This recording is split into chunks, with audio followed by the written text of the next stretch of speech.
Ethan had always believed that humor could smooth over most problems. On the medical ship Aegis, a sprawling human-alien hospital orbiting the neutral planet Velara, his optimism was tested daily. The corridors were sleek, metallic, and too quiet for his taste, filled with the soft hum of energy conduits and the occasional echo of alien footsteps. He had arrived just a few months ago as a junior engineer assigned to the ship's maintenance crew. His days were usually spent repairing systems, monitoring power flows, and occasionally helping medics with low-risk technical tasks. But today, a minor accident had landed him in the care of someone he had secretly found intimidating. Lyra, an alien nurse from the Thyra species. Thyra were tall, graceful beings, their skin shifting in subtle patterns of color depending on mood. Their long limbs and delicate features gave them an almost ethereal presence, and they were known for their exacting discipline and unwavering focus on their work. Lyra embodied all of this perfectly. She moved silently but with precision, checking his vitals and adjusting his bandages with care. Ethan tried to keep calm, though he could feel the heat rising to his cheeks every time their eyes met. "Relax," he said, attempting a smile as he watched her inspect the wound on his forearm. "I promise I won't try to re-break it just for fun." Lyra's large eyes flickered briefly, but she said nothing.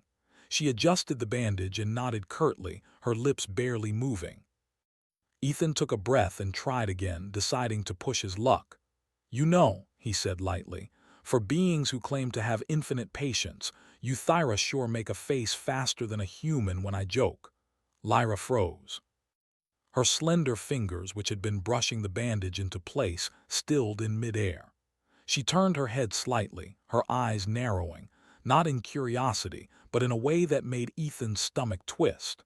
Her face, usually calm and composed, now showed the faintest flare of anger. "I do not appreciate jokes about my species, human," she said softly, but there was a sharp edge in her voice that cut through the sterile hum of the ward. "Patience is not a subject for your amusement." Ethan blinked. He had intended to amuse, not insult. He opened his mouth to apologize, but nothing sounded right. He had always been quick with words, but now they stuck in his throat. He forced a chuckle. I was just trying to lighten the mood." Lyra's eyes flicked away, her gaze drifting toward the far corner of the ward where a few monitors displayed the vital signs of patients. She said nothing more. The tension hung in the air like an invisible fog. Ethan felt his confidence deflate. He had crossed a line, he realized, and the consequences of such a misstep on a disciplined ship like this could be serious. He decided to retreat. "I'll just rest," he muttered, lowering his voice. He leaned back against the bed, hoping to make himself invisible. But his mind was racing. He had only intended a small joke, yet Lyra's reaction suggested there was more beneath her calm exterior than he understood. Hours passed slowly. The ward emptied as other patients were attended to or discharged, leaving Ethan alone with the quiet hum of machinery and the occasional distant footsteps. He dozed fitfully, dreams filled with the strange, shifting patterns of Thyra's skin and the sharp, unspoken warning in Lyra's gaze. When he awoke, he realized that Lyra had returned. She moved with her usual grace, but there was a subtle hesitation in her steps. She approached the bed, her eyes fixed on Ethan, but now there was something else there, a glimmer of uncertainty, perhaps even worry. "Human," she said quietly, "come with me." Ethan sat up, surprised. "Oh, okay." She led him down a quieter corridor, one he had rarely ventured into. It was a restricted area filled with consoles and communication arrays, mostly empty of personnel at this hour. Ethan noticed her glance over her shoulder as if ensuring no one else was following. Once they were alone, she stopped. The air between them was thick with unspoken tension. Ethan fidgeted, unsure whether he was about to be reprimanded or something else entirely. "Earlier," Lyra began, her voice barely above a whisper, "your comment, it was foolish." But it also revealed something unexpected. You are not like other humans I have encountered. Ethan blinked. Not like other humans, he asked cautiously. I guess that's a compliment. Lyra's expression softened ever so slightly, though her eyes remained sharp. It is a rarity. You have a mind capable of understanding patterns and subtleties that others miss. That is why I am speaking to you now, despite your insolence. Ethan felt a mixture of pride and apprehension. He had always considered himself clever, but no one had ever singled him out like this, especially not a Thyra. Lyra leaned closer, her voice dropping to a tone that seemed meant for him alone. A signal has been intercepted, not from any known fleet, not from any ally. It is unusual, dangerous. If it is not dealt with carefully, it could spark a conflict beyond comprehension. I cannot reveal this to others. They would see it as an act of betrayal. Ethan's heart pounded. You're saying someone's coming or something? Lyra nodded. A fleet. It is controlled by intelligence, but it is not fully organic. It is mechanical, yet adaptive. I do not know its intentions, but it has the power to destroy entire civilizations if unchecked. Ethan's mind reeled. He was a young engineer, not a soldier or a diplomat. The idea that he could be entrusted with something so important was overwhelming. Why me? He asked, his voice trembling slightly. Lyra's gaze met his, intense and unwavering. You have a rare trait.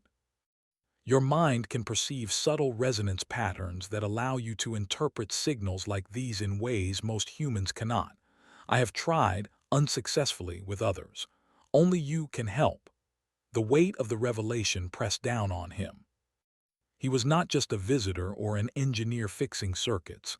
He was suddenly part of something far larger, something that could decide the fate of countless lives.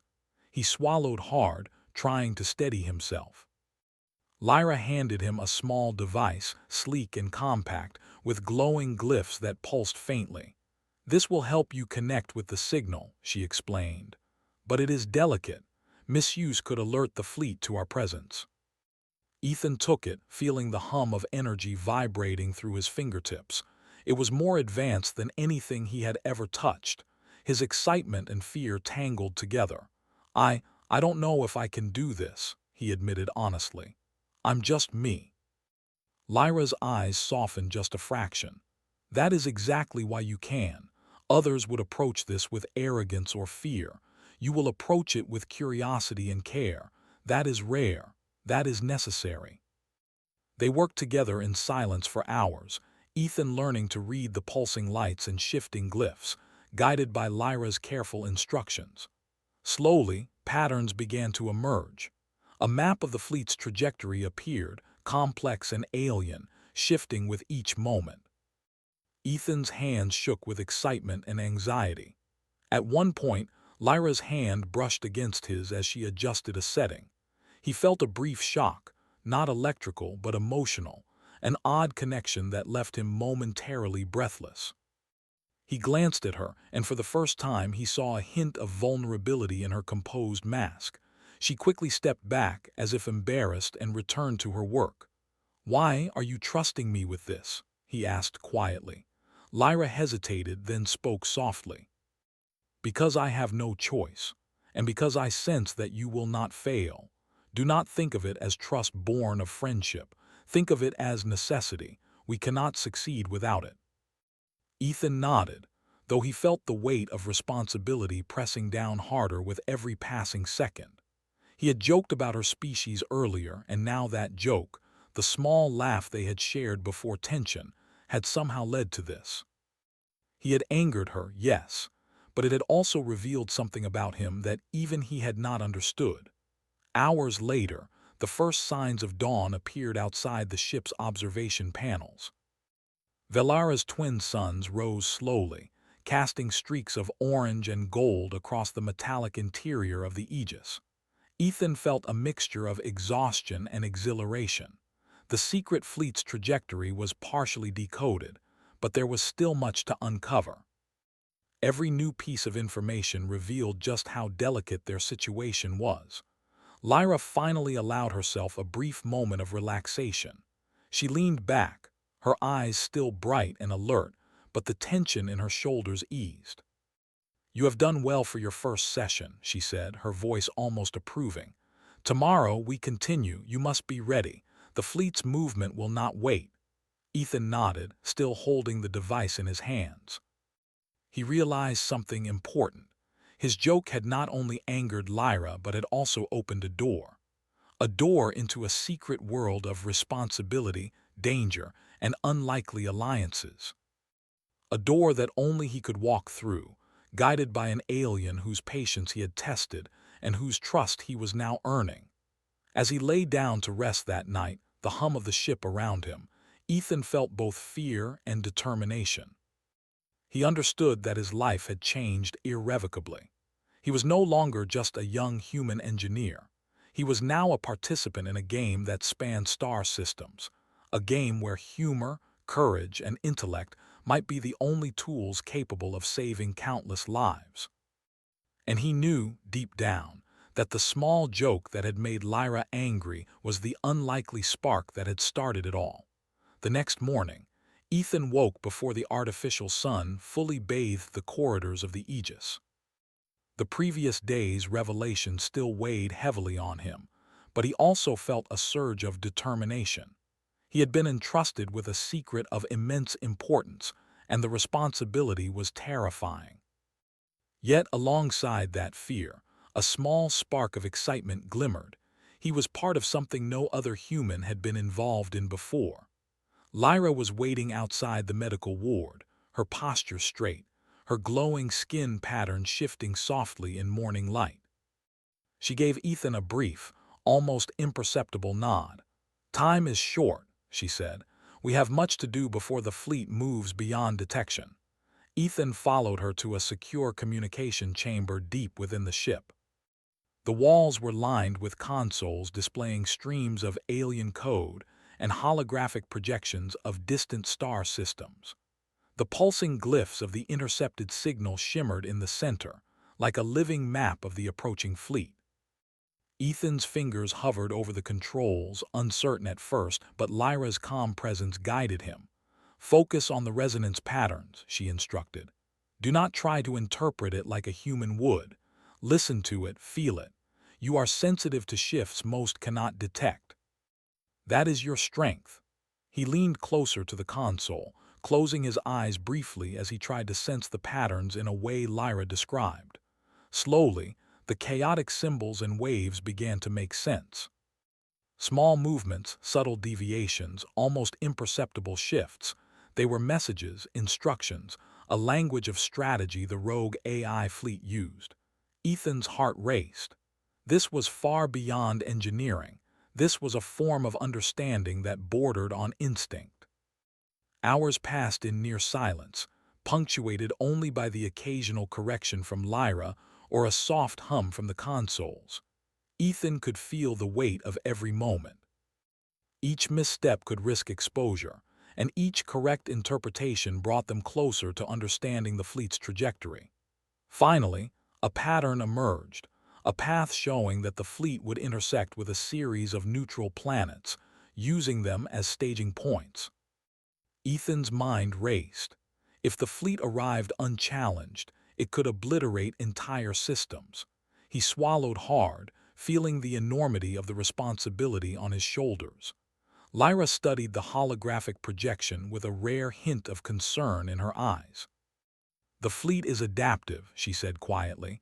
"It responds to interference. We cannot simply warn the authorities. They would detect us and the fleet would alter its course or accelerate its assault. We must neutralize it ourselves." Ethan's pulse quickened. "We? You mean you and me?" She gave a faint nod. "You are uniquely capable of interpreting the signals. Together we can identify the fleet's control hub. Without you it is impossible. Do you understand the risk?" "I do," Ethan said, though the truth was he didn't fully. Danger was part of his life now in a way he had never imagined. But he felt ready, eager, even to do what needed to be done. Lyra guided him through the preparations. The AI fleet's signals revealed a flagship, a massive, sleek vessel, almost organic in shape despite being mechanical. Inside that flagship was the core controlling the rest of the fleet. To neutralize the threat, they would have to infiltrate the flagship and disable the core without triggering the fleet's defenses. Ethan studied the holographic display, imagining himself aboard the enemy ship. Lyra noticed the flicker of anxiety in his eyes. "Fear is natural," she said softly, her voice unusually gentle. "Use it, focus it. It sharpens your mind." He nodded, absorbing her words. She handed him a small, crystalline device, an interface tuned to his unique resonance ability. When held, it would allow him to perceive and manipulate the signal within the flagship. He hesitated only a moment before taking it, feeling the faint hum resonate through his body. "Do not underestimate the AI," Lyra warned. "It will attempt to manipulate your perceptions. It can create illusions, simulate threats, even imitate voices. Trust your instincts. Trust me." They boarded a stealth reconnaissance craft designed to blend with the fleet's sensors.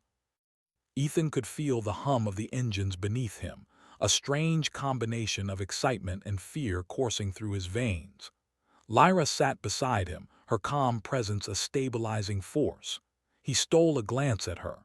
Despite the tension, her glowing skin was steady, almost reassuring. As they approached the flagship, Ethan's device began to vibrate softly, responding to the AI's signals. Lyra instructed him to focus on the strongest patterns, guiding the craft through hidden corridors of space, avoiding the fleet's patrols. Every maneuver was tense. The AI was adaptive, reacting almost instantly to their presence. Ethan's hands moved deftly, guided by intuition and Lyra's instructions, and slowly they closed in on the core's location. When the craft docked, they slipped inside the flagship. The interior was cold and metallic, with corridors illuminated by pale, shifting lights. Ethan felt a shiver run down his spine. The AI had anticipated intruders, and they encountered automated defenses, laser turrets, energy barriers, and strange alien constructs that scanned for anomalies. Lyra moved with precision, neutralizing traps and guiding Ethan past the most dangerous areas. At one point, Ethan had to use his device to manipulate a signal pulse, tricking the AI into thinking the corridor was empty. The hum of the device resonated through him, a mix of fear and exhilaration that sharpened his focus. Finally, they reached the control core, a massive crystalline structure, pulsating with energy, surrounded by a lattice of floating glyphs and alien machinery. Ethan's device reacted instantly, mapping the AI's complex network. Lyra instructed him to interface directly, to synchronize with the core, and feed it a sequence that would disable its control over the fleet. Ethan felt the AI's presence like a shadow in his mind. It tried to distract him, creating illusions of danger and mimicking Lyra's voice in distorted tones. Panic threatened to take over, but he remembered her earlier words, "Trust instincts, trust her." He focused, tuning out the false signals, and guided the disabling sequence into the AI's network. The core pulsed violently, then gradually dimmed. The fleet's signals shifted erratically, no longer coordinated. Ethan felt a surge of relief and triumph, but there was no time to celebrate. The AI attempted one last countermeasure, activating a self-defense protocol that threatened to trap them inside the flagship. Lyra reacted instantly, using her knowledge of the ship's layout to guide them toward an emergency exit. The corridors shook as systems failed, alarms blaring, but they moved swiftly, relying on instinct, skill, and an unspoken connection between them. When they finally reached their craft, Ethan felt the hum of the engines lift them away from the flagship just as it began to implode, energy spiraling outward in a dazzling display. As they watched from a safe distance, Ethan turned to Lyra, breathless. "We did it, we actually did it." Lyra gave a faint smile, her glowing skin pattern softening. "Yes, because you listened, because you trusted yourself, and because you were capable of seeing what others could not." Ethan felt a rush of pride, but also something deeper, a bond forming between him and the alien who had once snapped at his joke. The anger from yesterday had transformed into respect, and perhaps something more subtle, an understanding that transcended species and language. The aftermath was quiet but profound.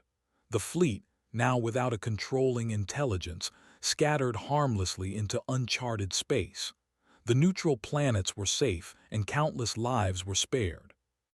On the Aegis, Ethan and Lyra debriefed with the few who were aware of the secret operation, maintaining the illusion that nothing unusual had occurred. Later, as the ship floated silently in orbit above Velara, Ethan found himself alone in the observation deck. Lyra joined him, her presence calm and reassuring. She did not speak at first, simply watching the twin suns set. Finally, she turned to him. "You have a rare gift, human," she said quietly, "and a rare courage. Few could have succeeded where you did. Fewer still would have remained calm enough to see the solution." Ethan smiled, feeling a mixture of humility and exhilaration. "I guess my little joke wasn't a complete disaster after all." Lyra's lips curved into a faint smile. "Perhaps not. But remember, humor is a delicate tool. Use it wisely." They stood in silence, watching the stars shimmer beyond the observation window. Ethan realized that the joke that had angered her had been the key to something extraordinary. It had broken the formal barrier between them, allowed her to see him as more than just a human engineer, and ultimately led to a partnership that saved countless lives. For the first time since arriving on the Aegis, Ethan felt truly at home, not just among the alien crew, but in a universe where courage, intellect, and a little humor could make a difference. Lyra, who had once seemed untouchable and stern, now walked beside him as an equal, their bond forged in the quiet tension of trust and shared danger. As the night deepened and the stars sparkled across the dark canvas of space, Ethan knew that life aboard the Aegis would never be the same. He had been tested, guided, and challenged, and he had risen to the occasion. And somewhere in the subtle glow of Lyra's skin, he saw a reflection of the respect, trust, and perhaps even something more that could grow between two beings from entirely different worlds. And for the first time, Ethan didn't just see the universe as a place of endless work and danger. He saw it as a place where one human joke, a little curiosity, and a willingness to act could change the fate of countless lives, and maybe even forge a connection that no starship, alien fleet, or secret operation could ever break.